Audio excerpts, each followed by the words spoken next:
بسم اللہ الرحمن الرحیم۔ السلام علیکم، آپ دیکھ رہے ہیں 1/1 نیوز HD۔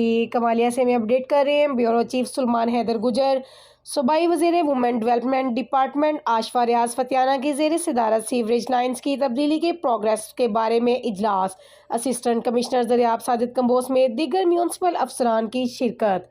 تفصیلات کے مطابق صوبائی وزیر وومن ڈیولپمنٹ ڈپارٹمنٹ آشفا ریاض فتیانہ کی خصوصی کاوشوں سے شہر میں میگا پروجیکٹ کے ذریعے سیوریج لائنز کی تبدیلی کا عمل جاری ہے، جس کی پروگریس کے سلسلے میں ایک اجلاس منعقد ہوا، جس کی صدارت صوبائی وزیر وومن ڈیولپمنٹ ڈپارٹمنٹ آشفا ریاض فتیانہ نے کی، جس میں اسسٹنٹ کمشنر دریاب ساجد کمبو اور میونسپل افسران نے شرکت کی۔ شرکا اجلاس سے خطاب کرتے ہوئے صوبائی وزیر وومن ڈیولپمنٹ ڈپارٹمنٹ آشفا ریاض فتیانہ نے کہا کہ جن علاقوں میں سیوریج کے کام جاری ہیں، ان کے اطراف سیوریج کے نکاسی آب کے لیے مناسب انتظام کیے جائیں تاکہ شہریوں کو پریشانی کا سامنا نہ کرنا پڑے اور جاری تبدیلی سیوریج لائنز کے کام کو بروقت مکمل کیا جائے۔ انہوں نے شہریوں سے اپیل کرتے ہوئے کہا کہ ایسے علاقے جہاں پر سیوریج لائنز کی تبدیلی کا کام جاری ہے، وہاں کی رہائش واٹر سپلائی کا پانی کم سے کم استعمال کریں اور انتظامیہ کے ساتھ تعاون کریں۔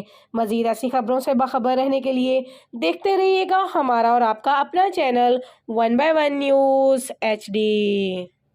تازہ ترین اپلوڈز کی نوٹیفیکیشن حاصل کرنے کے لیے ہمارے چینل کو سبسکرائب کریں اور ساتھ میں دیے گئے گھنٹی کے نشان کو دبانا نہ بھولیں۔